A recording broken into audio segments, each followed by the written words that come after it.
है कांग्रेस को 64 सीट, भारतीय राष्ट्र समिति जो पिछले 10 साल से केसीआर की जो पार्टी है, 10 पहले टीआरएस थी, बाद में जो है बीआरएस बनी, 39 सीट। और बड़े हैरत की बात है कि बीजेपी को जो है तकरीबन 8 सीट मिले हैं और मजलिस-ए-इत्तेहादुल मुस्लिमीन को 7 सीट। मजलिस-ए-इत्तेहादुल मुस्लिमीन को 7 सीट मिले हैं, लेकिन लोग जो है सोशल मीडिया पे उनको 8 सीट की मुबारकबाद दे रहे हैं। मैं परेशान हुआ कि भाई इनको 7 सीट जीते, लोग इनको 8 सीट की मुबारकबाद क्यों दे रहे हैं। बाद में कमेंट्स पढ़ा तो ये मालूम हुआ कि गोशा महल से राजा सिंह की जीतने की भी खुशी मजलिस-ए-इत्तेहादुल मुस्लिमीन को लोग मुबारकबाद दे रहे हैं। तो एक सीपीआई की सीट है और गोशा महल, निज़ामबाद, कामारेड्डी, आरमूर, सिरपुर, आदिलाबाद, निर्मल, मधोल, जहाँ पर भी मैं जब से असेसमेंट कर रहा था कि एक गोशा महल छोड़कर निज़ामबाद, कामारेड्डी, आरमूर, सिरपुर, आदिलाबाद, निर्मल, मधोल, देखिए जैसा ही तेलंगाना का इंतखाबात अमल में ऐलान हुआ तो सबसे बड़ी गलती तेलंगाना में मजलिस-ए-इत्तेहादुल मुस्लिमीन के सरबराह जनाब असदुद्दीन ओवैसी ने की। बग़ैर किसी उलमा मशाइखीन से डिस्कशन से, बग़ैर किसी के आप गुफ्तगू किए कि 17 सितंबर के दिन जो हैदराबाद लिबरेशन डे जो बीजेपी वाले मनाते हैं, तो उस दिन जो है इन्हों हॉकी ग्राउंड मासाब टैंक से ऐलान कर दिए कि मैं जो है नक्टे मामू केसीआर को नाम दे दिए, मैं उनकी तायद करूंगा बग़ैर किसी राय मशवरे के। गौर करिए आप मेरे पॉइंट को। तो जैसा ही मजलिस-ए-इत्तेहादुल मुस्लिमीन बीआरएस की तायद कर दी, जबकि सारे इलेक्शन के सर्वेस ये बोल रहे थे कि कांग्रेस पावर में आने वाली, और अक़लियतों के ऊपर भी एक बहुत बड़ी जिम्मेदारी आ गई थी। कर्नाटका के अक़लियतें जो बुरखा बैन आपके उनके ऊपर कई जुल्म हो रहे थे, इस्काफ नहीं लगाना, बुरखा नहीं लगाना, ज़बिया नहीं करना, बकरा नहीं काटना, वो बहरहाल जो जुल्म हो सकता था कर्नाटका के मुसलमानों पे हुआ। और हिंदुस्तान में एक मॉब लिंचिंग का जो कल्चर चल रहा था, उसको रोकथाम लगाने के लिए कर्नाटका के मुसलमान जो है एन मास कांग्रेस की तायद करे थे। अब उसके बाद में रियासतें, क्योंकि कर्नाटका रियासत तेलंगाना से लगा हुआ है, तो तेलंगाना की कांग्रेस में भी एक जान आई कि भाई हमारे यहाँ पर मुस्लिम कायदीन जो है कांग्रेस से हमारी तायद करेंगे। मजलिस-ए-इत्तेहादुल मुस्लिमीन की क़यादत हमेशा से गलत फ़ैसले करते, जो लौंडा पॉलिटिक्स जिसको बोलते आप, तो असदुद्दीन ओवैसी की पॉलिसी में, डिसीजन में, और सलाउद्दीन ओवैसी की पॉलिसी में, डिसीजन में ज़मीन आसमान का फ़र्क महसूस कर रहा हूँ मैं, क्योंकि मैं बहुत छोटा था जब दारुसलाम मेरे वालिद के साथ जाता था, तो कोई मसलों पे जो फ़ैसले होते थे, एक यानी दूरअंदेशी के फ़ैसले रहते थे सलाउद्दीन ओवैसी के दौर में। और असदुद्दीन ओवैसी की जो पॉलिटिक्स है, लौंडा पॉलिटिक्स हो गई। आप देखिए 2002 से लेके 2014 तक तेलंगाना एजिटेशन चला। असदुद्दीन ओवैसी कभी TV 9 पे बैठ के रॉयल तेलंगाना की बात किए, कभी कुछ किए, कभी यूनियन टेरिटरी बोले। बहरहाल उनका स्टैंड चेंज होता रहा, तेलंगाना अलग हो रहा। प्रणब मुखर्जी की कमेटी का ऐलान हो रहा है, 4 बजे तेलंगाना अलग होने वाला है। प्रणब मुखर्जी अपनी रिपोर्ट पेश करेंगे और जो है सोनिया गांधी फैसला लेने वाली है। ये दिल्ली में NDTV के स्टूडियो पे भी बैठ के तेलंगाना की मुखालिफत करे। तो एक आदमी को जब मालूम है कि तेलंगाना अलग होने वाला था, तेलंगाना की तायद नहीं की है, मेरा बोलने का मतलब। तो बहरहाल 2002 से अब आप आइए कि बीआरएस की हारने की क्या वजह है। पहला पॉइंट जो है मुस्लिम क़यादत जो है बढ़ गई थी। आधी कांग्रेस को तायद कर रही थी, आधी जो है बीआरएस को तायद कर रही थी। असदुद्दीन ओवैसी से जो डर रहे थे, यानी जितने भी तंजीमा जो असदुद्दीन ओवैसी से डर के रह रहे थे, उनके कुछ अपने ज़ाती मफादात है। जो भी असदुद्दीन ओवैसी से डर के बीआरएस की जो तायद की है, उनके कुछ ज़ाती मफादात है। अगर उनका ज़ाती मफाद भी नहीं है तो उनको सियासी सूझबूझ नहीं है कि सिर्फ असदुद्दीन ओवैसी बोले हम तायद कर दिए, बल्कि ऐसे भी है कुछ 154 उलमा मशाइखीन दानिशवरन एक बड़ा आर्टिकल डाले थे, एतमाद में ऐड आया था कि मजलिस के 9 और बाकी के बीआरएस बोल के, जिसमें जमात इस्लामी भी शामिल है उसमें, और आपके कुछ हमारे अहले हदीस के लोग भी इन्वॉल्व है। बहरहाल मुस्लिम क़यादत जो है बढ़ गई थी। अब जो दानिश्वर लोग थे, जो सियासी सूझबूझ रखते, जिनका कोई ज़ाती मफाद नहीं है, जो डरते नहीं किसी से सिवाय अल्लाह के, ये लोग कांग्रेस का साथ दे रहे थे। हालांकि जो कांग्रेस का साथ दे रहे थे वो लोग बहुत कम थे, लेकिन ताकतवर लोग थे वो। जैसा हमारे हाफिज़ पीर शब्बीर अहमद, मैं सलाम करता हूँ उनकी क़यादत को। जमीयतुल उलमा का जो एक बाग है, एक हिस्सा है, इन्हों जो है 1 साल 1.5 साल पहले ही बोल दिया थे कि भाई पूरे मुसलमान जो है, ये जो 9 मसाजिद शहीद हुए, इनकाउंटर्स हुए, जो पुलिस कस्टोडियल डेथ हुए, वक्फ की अमलाक को तबाह किया गया।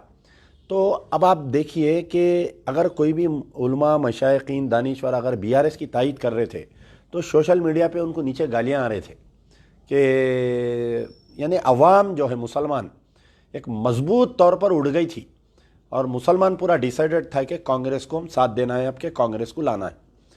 अब इसमें यह हो रहा था, ये जो सीट जीते निज़ामाबाद, कामारेड्डी, आरमूर, सिरपुर, आदिलाबाद, निर्मल, मदोल, ये सीटें बीजेपी जीतने की वजह यह है कि वहाँ की मुकामी मुस्लिम क़यादत जो है बीआरएस की तायद की।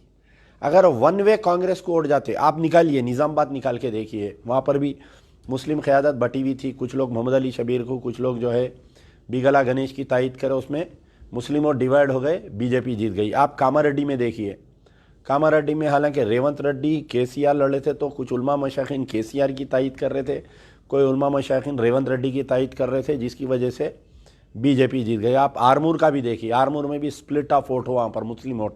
आप सिरपुर का देखिए, आप आदिलाबाद का देखिए, आदिलाबाद का तो एक हंगामा था, रोज़ एक बयान आ रहा था मुस्लिम कायदीन का। कोई टीआरएस के फेवर में बयान दे रहे थे, वहाँ पर जो सिटिंग मिनिस्टर थे, कोई जो है कांग्रेस के कैंडिडेट के फेवर में बयान दे रहे थे। आप निर्मल का भी यही हाल था, आप मधोल का भी यही हाल था। तो इसकी वजह से ये हुआ कि बीजेपी जो है, जहाँ पर एक एमएलए था उनका, राजा सिंह खाली, ऐवान असेंबली में, बाद में इटला राजेंद्र आए थे, फिर बाद में जो है एक एमएलए बाई इलेक्शन में आया था, तो 3 की तादाद में आज वो लोग 8 हो गए। तो ये बीजेपी, मैं नहीं बोलना, अब लोग मुझे कंट्रोवर्सी में लाएंगे कि भाई आप ऐसा बोल रही कि स्प्लिट ऑफ मुस्लिम वोट होने से बीजेपी जीती, और उसकी राज जिम्मेदार कौन है वोट को स्प्लिट करने की? सबसे पहले असदुद्दीन ओवैसी। असदुद्दीन ओवैसी के मातहत जितने लोग उनकी जो सुन के बीआरएस की तायद किए। भाई आप कैसा कर सकते बताइए, आपके 9 मसाजिद को एक शख्स। अब आप देखिए कि जब इनको केटीआर, सीएम केसीआर साहब का तो छोड़ दीजिए, केटीआर पिछले 9 साल में कभी कोई मुस्लिम इशू पे बात नहीं करे, कभी कोई मुस्लिम इशू पे ट्वीट नहीं करे, मुस्लिम वोट को लाइट लिए। मैं कई बार केटीआर साहब को समझाने की कोशिश करा, देखो साहब, कांग्रेस जब तक पावर में थी, MIM was a part and parcel of Congress, और एमआईएम क्या करती, कांग्रेस के साथ देके, जो भी पावर में हुकूमत में रहते साथ देते, उन्होंने अपने नाजायज़ कामा करते। सबसे पहले उनके मुखालिफिन पे केसेस बुक कराते, पुलिस का जुल्म कराते, फिर उसके बाद में जो लैंड ग्रैबिंग करते, जो वक्फ की जायदादों को तबाह करते ये लोग, इनके लैंड ग्रैबर्स, उसके ऊपर कोई इंक्वायरी नहीं होने देते। राजशेखर रेड्डी, रोशैया और किरण कुमार रेड्डी, राजशेखर रेड्डी के खास आदमी थे केवीपी रामचंद्र राव। असदुद्दीन ओवैसी दिन बोले तो उन्होंने दिन बोलते थे, इन्होंने रात बोले तो उन्होंने रात बोलते थे।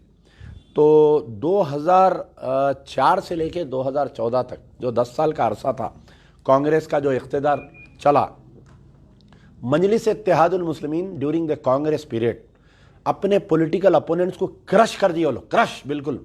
हमारे ऊपर तो ये हालत थी कि एक एक भाइयों के ऊपर 10-10 केसा, सियासत वालों को परेशान करे, उनको परेशान करे, इनको परेशान करे, मुखालिफिन के मर्डरा कर दिए, तो कांग्रेस खामोश रहती थी।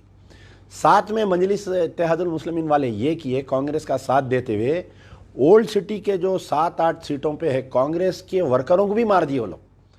कांग्रेस का कोई भी मुस्लिम कायदीन, यानी कांग्रेस में जो अक़लियती कायदीन थे, अगर उनको कुछ होने का है राजशेखर रेड्डी से या जो भी सीएम है या पीसीसी सदर है, तो एमआईएम से, दारुसलाम से क्लियरेंस लाना पड़ता था। मुझे अच्छा याद है, हमारे मैं नाम भूल रहा हूँ, नूर खां बाजार के कांग्रेस के एक सीनियर लीडर थे बेचारे, उनको बहुत दिन से कोशिश कर रहे थे उन्होंने चेयरमैनशिप के वास्ते, तो उनको चेयरमैनशिप इसलिए नहीं दिए कि मजलिस इत्तेहादुल मुस्लिमीन मुखालिफत कर रही है बल्कि।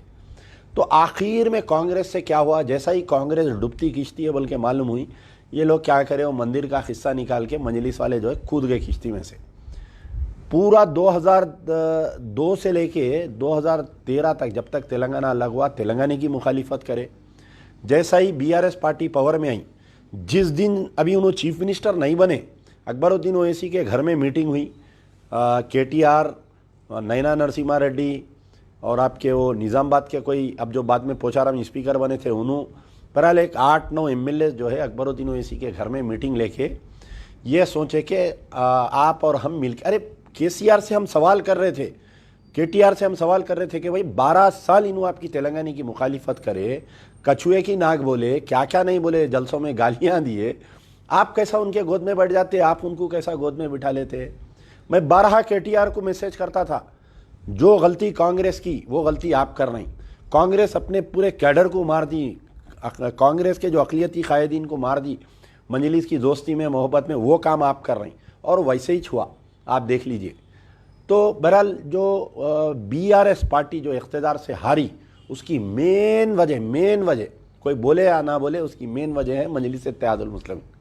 इससे दो चीज़ है, एक तो एमआईएम वाले क्या किए, जो टीआरएस में अक़लियती सेल था, अब आप बताइए कि पूरे स्टेट में मजलिस इत्तेहादुल मुस्लिमीन असदुद्दीन ओवैसी जो है बीआरएस की तायद कर रही, लेकिन बोधन में आमिर शकील जहाँ पर एक मुस्लिम एमएलए है, वहाँ की मजलिस का कैडर जो है उनके खिलाफ में काम करा, वहाँ पर कांग्रेस का काम कर रहे थे।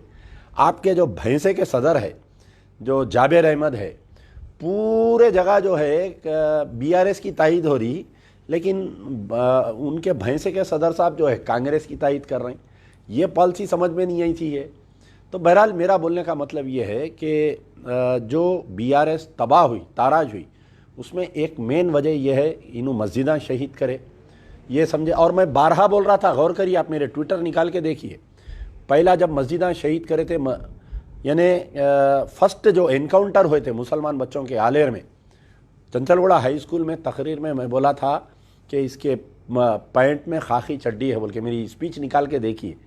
यानी हम दूरअंदेश है, हमको जो है समझ बूझ है, लेकिन असदुद्दीन ओवैसी को समझ बूझ नहीं थी कि केसीआर को उन्हों पछानने में देर कर दिए और केसीआर इनको पछानने में देर कर दिए। अब थोड़े दिन के बाद में शुरू होते दोनों के बयान, आप गौर करिए। I was the first person बोलने के लिए कि भाई केसीआर जो है बीजेपी का एजेंट है, आरएसएस का एजेंट है, नहीं बोल के। वो आलेर एनकाउंटर, फिर उससे पहले किशनबाग, उसके बाद में जो है जो आर्मी गैरिसन का केस, फिर मस्जिद एक खाना, फिर आपके ऐसा मुसलसिल 9 मसाजिद शहीद हो गए और कई वक्फ के अमलात तबाह हो गए। भाई आप ऐसा समझ रहे थे मुसलमानों को, यानी टिश्यू पेपर से बदतर हो गई थी। अब वो कुछ भी बोलते, एक महमूद अली साहब आ जाते थे, नंबर वन। अब बेचारे रात में सोते वक्त भी नींद में बोल रहे थे नंबर वन बेचारे। अरे क्या मुसलमानों को कान में बीड़ी रख लिए समझ रहे हैं आप? क्या समझ रहे हैं आप, बताइए आप? हाँ, क्या मुसलमानों को सियासी समझ बूझ नहीं है, समझ रही? तकरीबन उलमा मशाइखीन असदुद्दीन ओवैसी को आप जो है डरा के, कुछ को ख़रीद के आप तायद लिए, लेकिन आम वोटर जो है कांग्रेस की तायद करा पूरा इलेक्शन में। तो केटीआर साहब का एक बयान आया था कि हम कोई मस्जिद नहीं तोड़े, उन्होंने वजाहत कर रहे थे 1 by 1 स्टेप बाय स्टेप, कि पहले उन्होंने ये बोले कि एक खाना मस्जिद जो है, महमूद अली साहब का भी बयान आया, उनका भी बयान आया। तो क्योंकि मैं इलेक्शन की गड़बड़ में था, उनके बयान को काउंटर नहीं कर सका। मस्जिद एक खाना की स्टोरी ये है कि मस्जिद एक खाना ख़दीम मस्जिद है, 100 साल पुरानी मस्जिद है। वो मस्जिद में अंदर एक आशुर खाना भी था।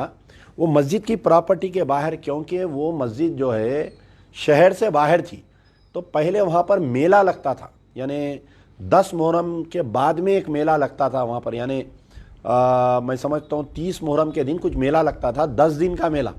हमारे बचपने में हम लोग वहाँ अंबरपेट को जाते थे वो मेले में, तो वहाँ पर जो है बाहर छोटे छोटे दुकाना लगते थे, क्योंकि मस्जिद थी और अंदर एक आशुर खाना था। वो आशुर खाने में अलम बिठाते थे। तो यहाँ से जुलूस जाता था नूरखा बाज़ार से, पैदल पैदल पैदल ख़वातीन आदमियाँ जो है वहाँ पर अंबरपेट को पैदल जाते थे रात में। तो हम भी जाते थे बचपने में हमारे। तो नमाज हम खुद कई बार वहाँ पर नमाज़ पढ़े मस्जिद में, और महमूद अली के मुँह को लकवा मारे अल्लाह ताला, उन्होंने बोल रहे वहाँ मस्जिद नहीं थी, बोल रही। केटीआर के मुँह को लकवा मारे अल्लाह ताला, उन्होंने बोल रहे वहाँ मस्जिद नहीं थी। अच्छा, आप क्या एक्सप्लेनेशन दे रहे हैं लोग कि मस्जिद को एक शख्स जो है अपनी ज़ाती प्रॉपर्टी बोल के 2.5 करोड़ रुपए ले लिया कहते उन्हें। वाह वाह वाह वाह, आप जाके चार मीनार मेरा है बोल के मैं दरख्वास्त देता हूँ, रोड वेडिंग में हटा दो, मेरे को पैसे दे दो, दे देते क्या? अरे भाई देखिए, जो कंपनसेशन देते ना, वहाँ पर एक लॉ ऑफिसर रहता है, एक वकील बैठ के पेपरां चेक करता है, इनके पेपरां सही है क्या, आरडीओ को भेजते, इनका गवर्नमेंट रिकॉर्ड चेक करते, रजिस्ट्री ऑफिस से रिपोर्ट आती, जिस वक्त वो शख्स यानी बल्दिया का एक सेक्शन ऑफिसर है, उसका नाम मैं भूल रहा हूँ, एक मुस्लिम सेक्शन ऑफिसर है, तो ये सेक्शन ऑफिसर क्या, हाँ इकबाल नाम है उसका सेक्शन ऑफिसर का, ये पूरा मस्जिद एक खाना अंबरपेट को तोड़ने में वो इकबाल का हाथ है बहुत बड़ा। वो इकबाल की बहू या बेटी जो है एमआईएम की कारपोरेटर है मशीराबाद की। तो ये इकबाल सेक्शन ऑफिसर का पूरा गेम है। इन्हें क्या करा, इकबाल जो है बल्दिया कमीशन, क्योंकि वहाँ पर किशन रेड्डी अपने सेंट्रल फंड से ब्रिज ला रहे थे, तो केसीआर और किशन रेड्डी दोनों मिलके मस्जिद को हटाना ज़रूरी था, क्योंकि वहाँ पर ब्रिज लैंड हो रहा था। अरे भाई थोड़ी दूर पहले कर लेना था लैंड, ज़रा आगे लेके जाके करना था लैंड, मस्जिद नीचे आ जाती थी। एयरपोर्ट जब एयरपोर्ट का बेगमपेट ओल्ड एयरपोर्ट का रिकन्स्ट्रक्शन हो रहा था, वहाँ पर एक मस्जिद थी, हटा दे रहे थे, जाके खान साहब गड़बड़ करे, रुकाए, यानी पूरा एयरपोर्ट बन गया, ब्रिज के नीचे मस्जिद आ गई वहाँ पर, तो वह मस्जिद ऐसी की वैसी है। तो बहरहाल एक खाना मस्जिद की ये स्टोरी है कि एक खाना मस्जिद कोई भी क्लेम नहीं करे। वहाँ पर बाहर वो आउटसाइडर सेटलर्स थे, 3 भाइयाँ थे, वो लोग बोले कि भाई ये हमारी चिकन की दुकान हमारी है, ये दुकान हमारी है, हमारे को जो है आप पैसे दो। तो बल्दिया का एक कानून है, अगर आपके रजिस्टर्ड डॉक्यूमेंट नहीं है, आप फुटपाथ पे भी कब्जे पे है, आप एक 8-10 साल का अगर कब्जा बताए तो आपको कुछ कंपनसेशन देते।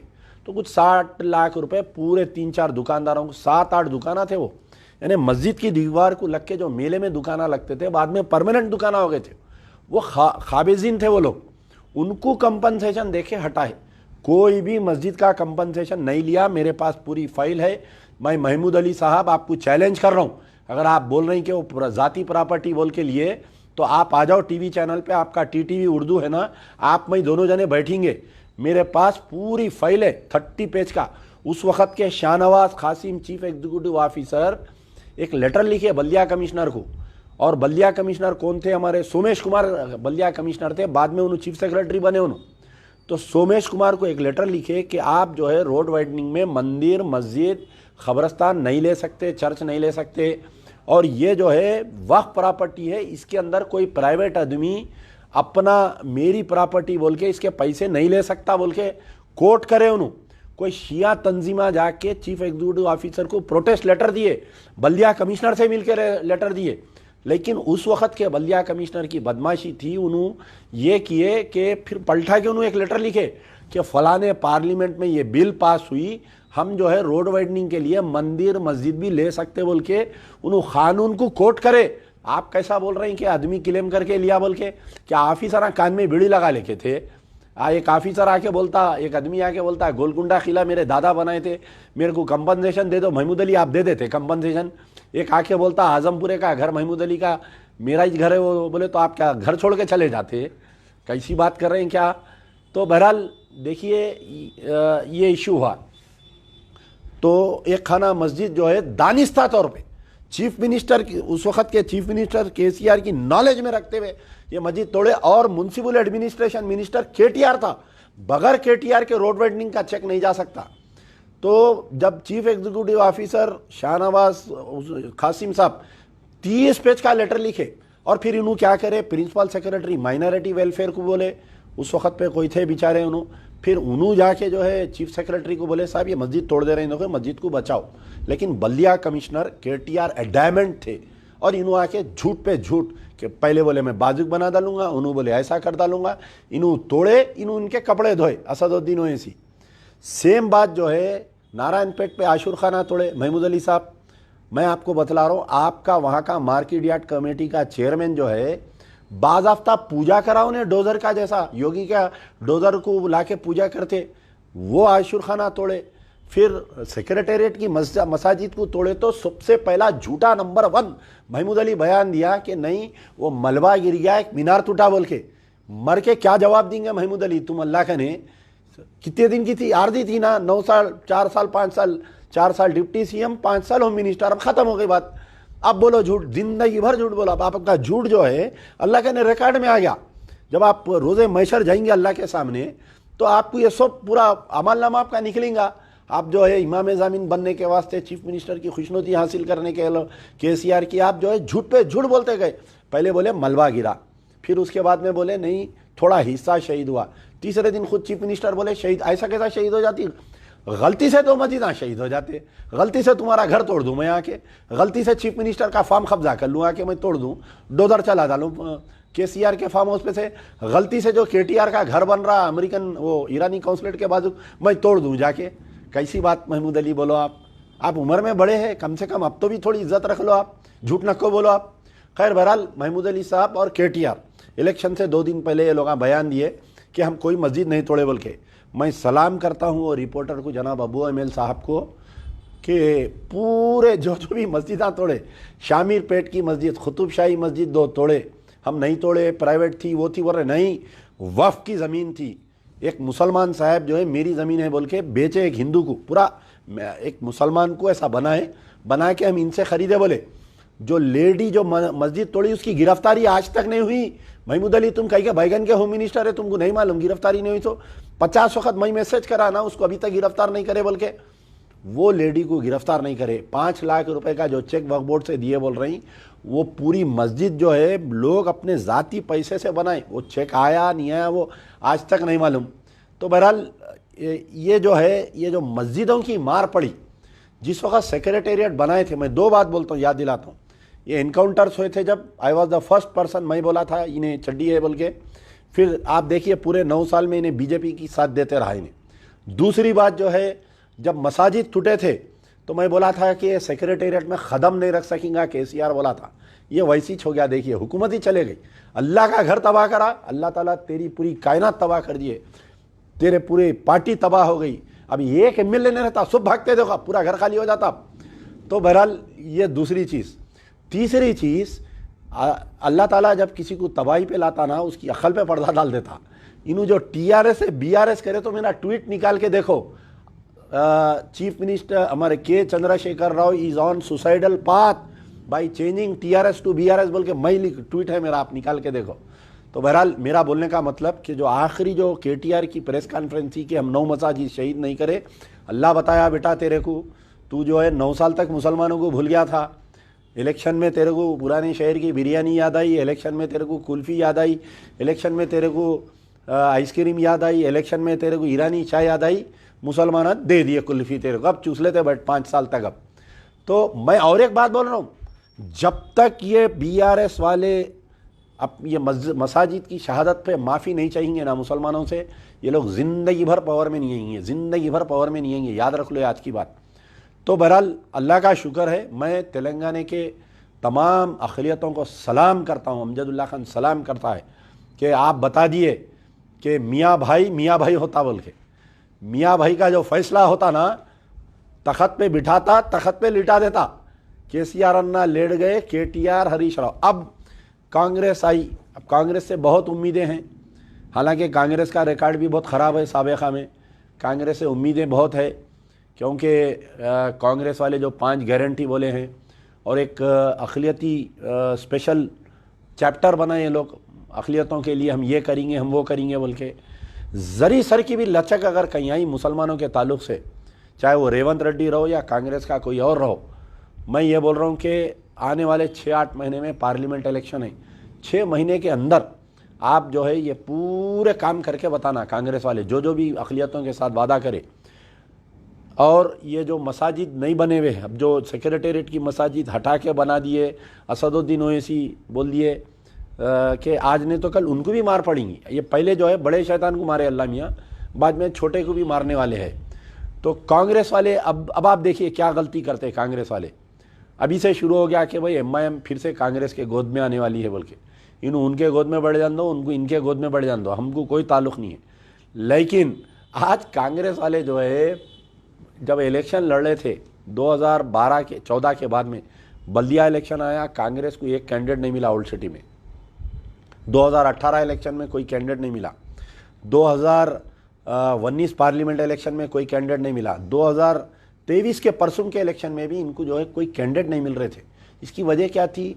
जो 2002 से 2012 तक जो कांग्रेस और एमआईएम की दोस्ती थी, एमआईएम कांग्रेस के अक़लियती सेल को मार डाली थी पूरा। अगर दोबारा ये गलती करेंगे कांग्रेस वाले वही गलती करे, बीआरएस वाले टीआरएस वाले भी वही गलती करे। अब अगर कांग्रेस वाले ये गलती करेंगे, इनसे दोस्ती की, या अक़लियतों को लैट लेने की कोशिश करेंगे तो फिर जुम्मा जुम्मा 8 दिन फिर इनका भी वही हाल होता। लेकिन बहुत सारे उम्मीदें हैं। अब की जो कांग्रेस है, राहुल गांधी की कांग्रेस है, प्रियंका की कांग्रेस है। हम कोई रेवंत रेड्डी का चेहरा देख के या कोई राव रेड्डी का चेहरा देख के तेलंगाना की अक़लियतें इनको वोट नहीं दिए, लेकिन तमाम लोगों को इस बात का ये कबूल करना चाहिए और इस बात का इस्तेक़बाल करना चाहिए कि वाहिद अमजदुल्ला खान था जो बीआरएस के ख़िलाफ़ में बोलता था। किसी की हिम्मत नहीं होती थी। जब बीआरएस 2014 में पावर में आई थी, जब एनकाउंटर हुए तो सबसे पहला बयान मैं ही देता था और मुसलसल पूरे मेरे इलेक्शन में देखिए ये बीआरएस के ख़िलाफ़ बोलने का मेरे को कई खमियाजा भुगतना पड़ा। ये बीआरएस एमआईएम वाले मिलके, ये महमूद अली, ये केटीआर मिलके मेरी सीट को रिज़र्व करे। पहले इधर रिज़र्व करे, फिर मैं इधर से आजमपुरा गया तो लेडीज़ करे। आज अल्लाह की मार पड़ी, केटीआर तेरी सीट चले गई, देख मेरी सीट रिज़र्व करा। महमूद अली साहब आप भी बहुत करे उस ज़माने में सीट को रिज़र्व करने में। आज क्या हुआ बताइए? आपके सर पे से लेट चले गई, पैरों में से गद्दी चले गई आपके। तो बहरहाल मेरा बोलने का मतलब है कि कांग्रेस के कायदीन को, अक़लियतों को लाइट मत लो। अक़लियतों की वजह से जो है कांग्रेस पावर में आई है और बड़े उम्मीदें हैं। इंशाल्लाह मैं भी अनकरीब रेवंत रेड्डी से मिलूँगा। ये तमाम मसाजिद को बनाने का दोबारा हम मुतालबा करेंगे। हमारी मुलाकात जो रहेंगी मुद्दों के बुनियाद पर रहेंगी। कोई गुलपोशी इमाम ज़मीना बनने हम नहीं जाते। मैं आज हमारे जाहिद अली ख़ान साहब से भी बात हुआ और सलाम करता हूँ मैं आमिर अली ख़ान साहब को, जो 2 साल 3 साल से पूरा अखबार वक्फ कर दिए थे ये बीआरएस के पीछे। बहुत तकलीफ़ा हुई वो बेचारों को, ऐडा रोक दिए, उनके ऊपर केसेस डाले, क्या क्या नहीं करे। तो बहरहाल कांग्रेस वालों को भी, कांग्रेस के जो भी चीफ मिनिस्टर बनेंगे, चाहे रेवंत रेड्डी बनो या कोई भी बनो, जो भी मिनिस्टर्स बनेंगे, ये जो सैक्रिफाइस करें ना ये लोग, पूरे जो कांग्रेस को पावर में लाने के लिए जो बीआरएस से लड़े, केसों में बुक हो गए, माली नुकसान उठाए, तो ये सब का आप जो है दर्द रख के इन लोगों को कंपनसेट करना चाहिए कांग्रेस को। तो बहरहाल मुबारकबाद पेश करता हूँ तमाम कांग्रेस के लोगों को जो टीम वर्क करे। और अमजदुल्ला खान को बहुत उम्मीदें हैं इस कांग्रेस की गवर्नमेंट से। पहली उम्मीद यह है कि जो आलेर एनकाउंटर हुआ था, एनएचआरसी की जो रिपोर्ट आई थी, उसको कांग्रेस गवर्नमेंट इंप्लीमेंट करना चाहिए। वो खाती पुलिस अहदेदारों को गिरफ्तार करना चाहिए। जो एनएचआरसी में जो कंपनसेशन देने की बात है वो रेवंत रेड्डी को अमल में लाना चाहिए।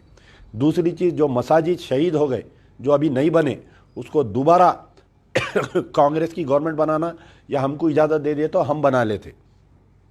तीसरी चीज़, जो वक्फ बोर्ड के दफ्तर को लाख है, चीफ मिनिस्टर बने तो 1 घंटे में वो दफ्तर को लाख खोल देना चाहिए। हो इमीडिएट रेवंत रेड्डी साहब से मेरी उम्मीद है कि आप जो है इमीडिएट वो वक्फ बोर्ड का दफ्तर जो लाख है उसको खोल देना चाहिए। बहरहाल कई उम्मीदें हैं। मैं पूरा एक चार्टर ऑफ डिमांड्स हम बना के चीफ मिनिस्टर से भी मुलाकात करेंगे और कांग्रेस के सरबराह जो भी है राहुल गांधी, प्रियंका गांधी को, उनको भी हम मुबारकबाद देके हमारे मुतालबात मनवाने की कोशिश करेंगे। इंशाल्लाह उम्मीद है अल्लाह ताला से कि अल्लाह ताला जो है हमारे बात मनवाने की हमें सलाहियत देंगे और कांग्रेस को भी, ये जो बीआरएस को मुसलमान सबक दिलाए उससे ये लोग भी सबक लेंगे इंशाल्लाह। यार जिंदा सोबत बाकी।